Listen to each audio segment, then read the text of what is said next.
Welcome to our guide on how to withdraw money from OANDA. Understanding the withdrawal process is crucial for managing your investments.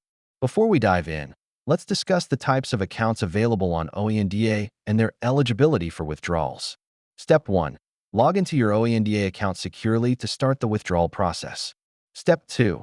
Navigate to the Withdrawals section of your account dashboard. Step 3. Choose your preferred withdrawal method: bank transfer, credit card, or e-wallet. Step 4. Enter the amount you wish to withdraw and confirm the details.